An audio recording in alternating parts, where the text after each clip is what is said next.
அன்பு தமிழ் சொந்தங்களுக்கு வணக்கம். நேற்று நம்மளுடைய சேனலில் யூனிட்ஸ் அண்ட் மெஷர்மெண்ட்ஸ் ஃபிசிக்ஸில் இருக்கக்கூடிய ஃபர்ஸ்ட் லெசனை பார்த்தோம். எது வரைக்கும் பார்த்தோம் அப்படின்னா relationship between units and fundamental units and some common units அந்த டாபிக் வரைக்கும் பார்த்தோம். அது வரைக்கும் இருக்கக்கூடிய எம்சிக்யூஸை இந்த வீடியோவில் நம்ம பார்க்க போகிறோம். வாங்க நம்ம பார்ப்போம். First the comparison of any physical unit with it standard unit. இது நம்ம பார்த்துருக்கோம். மெஷர்மெண்ட், அதாவது கம்பேர் பண்ணுறதுன்னா என்ன, இப்போ கிலோகிராம் அப்படிங்கிறது ஸ்டாண்டர்ட் யூனிட், அதை பொறுத்து அதை விட பாதி கம்மியாக இருக்கா, அப்போது அரை கிலோ 500 கிராம்ஸ், இல்லை அதை விட டபுள் மடங்கு இருக்கா, அப்போது 2 kg அப்படின்னு அந்த ஸ்டாண்டர்ட் யூனிட்டை கம்பேர் பண்ணி தானே சொல்கிறோம். அப்போ அது என்ன பண்ணுறது, மெஷர் பண்ணுறது இல்லையா. ஸோ அப்போ அதுக்கான ஆன்சர் என்னது, மெஷர்மெண்ட். அடுத்தது those physical quantities which are independent of each other. இது நம்ம பார்த்துருக்கோம். ஃபண்டமெண்டல் குவான்டிட்டிஸ் தான் வேறு எதை பொறுத்தும் இருக்காது. டிரைவ்டு குவான்டிட்டிஸுங்கிறது ஃபண்டமெண்டல் குவான்டிட்டியை பொறுத்து இருக்கும் அப்படின்னு நம்ம பார்த்துருக்கோம் இல்லையா. So fundamental quantities. அடுத்து which of the following is not a characteristic of a standard unit அப்படின்னு கேட்குறாங்க. ஸ்டாண்டர்ட் யூனிட்னா என்ன இருக்கணும், ஈஸிலி ரீப்ரொடியூசபிளாக இருக்கணுமா, ஆமாம் இருக்கணும். இது நம்ம ஷார்ட்ஸில் கூட போட்டிருக்கோம். இன்டர்நேஷ்னலி அக்செப்டடாக இருக்கணுமா, ஆமாம் இருக்கணும். அடுத்து should be definite amount of physical குவான்டிட்டியாக இருக்கணுமா, ஆமாம் இருக்கணும். Should vary with time and லொக்கேஷனா, இல்லை கிடையாது. ஏன், அதாவது டைம் பொறுத்து லொக்கேஷன் பொறுத்து மாறுற மாதிரி இருந்துச்சுன்னா நம்ம வெயிட்டுக்கு மாஸை வந்து நம்ம கிலோகிராம்னு எடுத்திருப்போம் இல்லையா. அந்த மாசுன்னு எடுத்துக்கிறது பதிலாக வெயிட்னே எடுத்திருப்போம். ஏன்னா வெயிட்டுங்கிறது கிராவிடேஷன் பொறுத்து மாறும், விச் இஸ் லொக்கேஷனை பொறுத்து மாறும். அதனால தான் நம்ம எடை அப்படிங்கிறத மாஸில் எடுக்கிறோம், வெயிட்டில் எடுக்கிறது இல்லை. So should vary with time and location அப்படிங்கிறது தப்பு. Should not vary with time and லொக்கேஷனுங்கிறது தான் கரெக்டு. அடுத்து இந்த SI unit how many fundamental units are there, நமக்கு தெரியும் 7 fundamental units. Okay, what is the SI fundamental unit of luminous intensity, candela அப்படின்னு நமக்கு தெரியும். இதுவும் புக்லேயே இருக்கக்கூடியது. அடுத்து which of the following is supplementary fundamental unit. நமக்கு தெரியும் சப்ளிமெண்ட்ரி ஃபண்டமெண்டல் யூனிட் ரெண்டு. ஒன்று பிளேன் ஆங்கிளை மெஷர் பண்ணக்கூடிய ரேடியன், இன்னொன்று சாலிட் ஆங்கிளை மெஷர் பண்ணக்கூடிய ஸ்டெரிடியன். இங்கே ரேடியன் மட்டும்தான் இருக்குது. ஸோ ரேடியன் தான் ஆன்சர். ஒருவேளை ரேடியன் ஸ்டெரிடியன் ரெண்டும் இருந்துச்சுன்னா ரெண்டுமே ஆன்சராக வரும். Okay, supplementary unit steradian is used to measure, நம்ம இப்போ தான் பார்த்தோம், சாலிட் ஆங்கிளை மெஷர் பண்ணுறதுக்கு யூஸ் ஆகும்.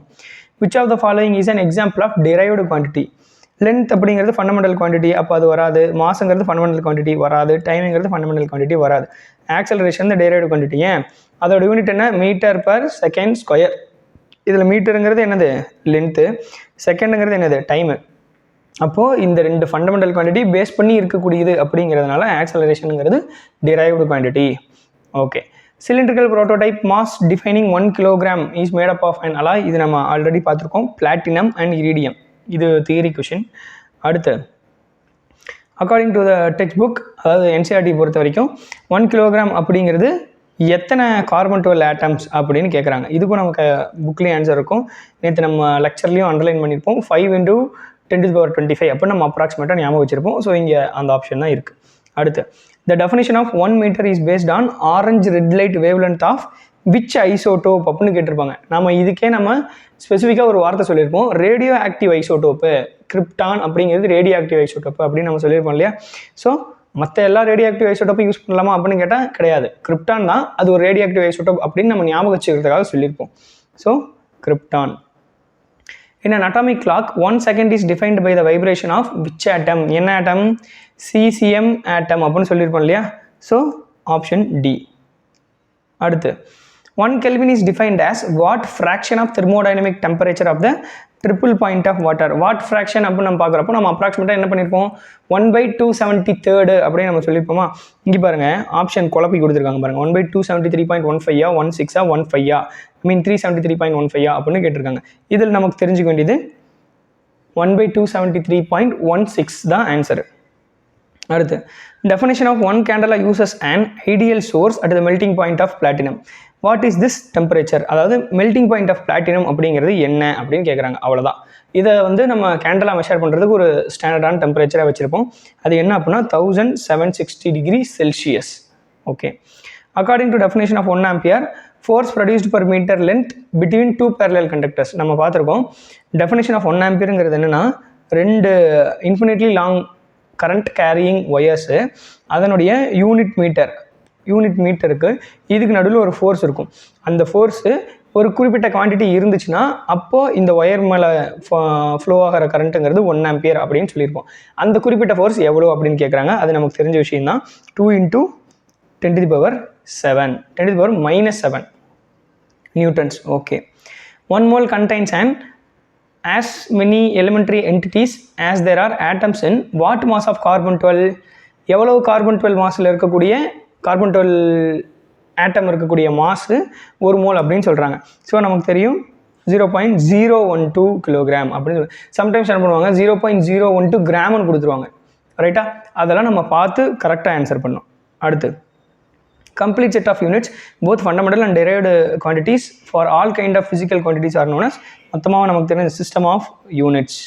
அடுத்து CG system unit of length இது நம்ம பார்த்துருக்கோம். Cங்கிறது சென்டிமீட்டர், Gங்கிறது கிராம்ஸு, Sங்கிறது செகண்ட்ஸ் அப்படின்னு பார்த்துருக்கோம். So centimetre is the answer. ஏன்னா லென்த்து தான் கேட்குறாங்க இல்லையா? So centimetre is the answer. அடுத்து இந்த FPS system what is the unit of mass? இதுக்கு பாருங்கள், Fங்கிறது ஃபூட்டு, Pங்கிறது பவுண்டு, Sங்கிறது செகண்ட்ஸு அப்படின்னு நம்ம பார்த்துருப்போம். இதில் யூனிட் ஆஃப் மாஸுங்கிறது pound which is option D. MK system unit of time நமக்கு தெரியும் செகண்ட்ஸ் தான். யூனிட் ஆஃப் டைம் மட்டும் எல்லா சிஸ்டம்லேயுமே செகண்ட் தான். அடுத்து how many supplementary fundamental units are there in SA system? நமக்கு தெரியும் 2. இந்த கொஷின் முன்னாடியே பார்த்தோம்னு நினைக்கிறேன். What is the relation between 1 micrometre and a metre? ஒரு மைக்ரோமீட்டர் அப்படிங்கிறது 10⁻⁻6 மீட்டர்ஸ்க்கு ஈக்குவல். அப்போது ஆன்சரு பி. 1 ஆம்ஸ்ட்ராங் யூனிட் அப்படிங்கிறது 10⁻⁻10 மீட்டருக்கு ஈக்குவல். அப்போது ஆப்ஷன் பி. 1 மெட்ரிக் டன்னாலும் சரி அல்லது நார்மலாக டன் அப்படின்னாலும் சரி 1 ton is equal to 1000 kg. ஓகேயா? அப்போது 10⁻3 kg. அடுத்து 25 1 பவுண்டு எவ்வளோ கேட்குறாங்க? 1 பவுண்ட் இஸ் 0.45 kg, அதாவது அப்ராக்சிமேட்டாக 450 கிராம்ஸு. ஸோ இங்கே 0.45 option A. What is the relationship between dyne and newton? 1 newton is equal to 10⁻⁻5 dyne. அப்போது 1 டைன் மன்னிக்கணும் 1 dyne is equal to 10⁻⁻5 newton. So இங்கே என்ன ஆப்ஷன்? Option B. அடுத்து 1 kgf is equal to how many newtons? அப்ராக்சிமேட்டாக 1 kgf அப்படிங்கிறது அப்ராக்சிமேட்டாக 10 நியூட்டன்ஸு. இங்கே அப்ராக்சிமேட் அப்படின்னு நான் சொல்லிட்டேன். அப்போ ஆக்சுவலாக 10 நியூட்டன் வருமா? வராது. அப்போது அப்ராக்சிமேட்டாக பக்கத்தில் இருக்க வேல்யூ 9.8, அதுதான் எக்ஸாக்டான வேல்யூ. அடுத்து 1 atmospheric pressure is equal to how many pascals? அதாவது 1 atmospheric pressure அப்படிங்கிறது 1 × 10⁵ பாஸ்கல்ஸ் தான். இது நமக்கு தெரிஞ்ச விஷயம் தான். இங்கே 76ன்னு கொடுத்துருக்காங்க பாருங்கள், அது பாஸ்கல் கிடையாது, 76 சென்டிமீட்டர் ஆஃப் மெர்க்குரி. இது இங்கேயே கொடுத்துருக்காங்க பார்த்தீங்களா? ஸோ 76ன்னு பார்த்தோன்னா நம்ம அதை ஆன்சராக போடக்கூடாது. பாஸ்கலா இல்லை சென்டிமீட்டர் ஆஃப் மெர்க்குரியில் கேட்குறாங்களா அப்படிங்கிறத தெரிஞ்சுக்கணும். How many joules are there in 1 energy? 1 எனர்ஜிக்கான இதில் எவ்வளோ ஜூல்ஸ் இருக்கும் அப்படின்னா 10⁻⁻7 ஜூல்ஸ் இருக்கும். So option C. 30 1 ஹார்ஸ் பவருங்கிறது நமக்கு தெரிஞ்ச விஷயம் தான், 746 வாட்ஸ். ஓகே, அவ்வளோதான் இந்த வீடியோ. இந்த வீடியோவில் சில பேசிக்கான MCQs தான். இதிலேருந்து கொஷின் கேட்பாங்களா அப்படின்னா மேபி 1 அல்லது 2 கொஷின் கூட வாய்ப்பு இல்லை. ஒரு கொஷின் தான் நீட் ஆர் ஜேஇயில் கேட்குறதுக்கு வாய்ப்பு இருக்குது. பட் ஃபார் போர்டு எக்ஸாம்ஸ் இது ரொம்ப ரொம்ப யூஸ்ஃபுல்லாக இருக்கும். இந்த வீடியோ உங்களுக்கு பிடிச்சிருக்கும், புரிஞ்சிருக்கும் அப்படின்னு நினைக்கிறேன்.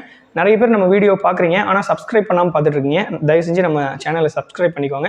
ஸோ தட் சேனலில் போடக்கூடிய வீடியோஸ்னுடைய நோட்டிஃபிகேஷன் உடனுக்குடனே உங்களுக்கு வந்து சேரும். நீங்களும் சிலபஸில் அப்டேட்டடாக இருப்பீங்க, கண்டினியூஸாக ஒரு கன்சிஸ்டண்ட்டாக படிக்க முடியும். அண்ட் உங்களோட fellow classmates, NEET and JEE aspirants, 11th 12th board எக்ஸாமுக்கு ப்ரிப்பேர் பண்ணுறவங்க, இவங்க எல்லாருக்கும் நம்ம சேனலை இந்த வீடியோவை ஷேர் பண்ணி விடுங்க. அண்ட் மோரோவர் நான் யூபிஎஸ்சி எக்ஸாமுக்கு ப்ரிப்பேர் பண்ணிகிட்ருக்கேன் அப்படிங்கிறது உங்களுக்கு தெரியும். என்னோடய யூபிஎஸ்சி ப்ரிப்பரேஷனுக்கு நீங்களும் ஹெல்ப் பண்ணணும் அப்படின்னு நினச்சிங்கன்னா நான் என்னோட UPI ஐடியை டிஸ்கிரிப்ஷன்லையும் கமெண்ட் செக்ஷன்லையும் பின் பண்ணுறேன். அதன் மூலமாக உங்களால் முடிஞ்ச உதவியை நீங்கள் பண்ணலாம். தேங்க்யூ.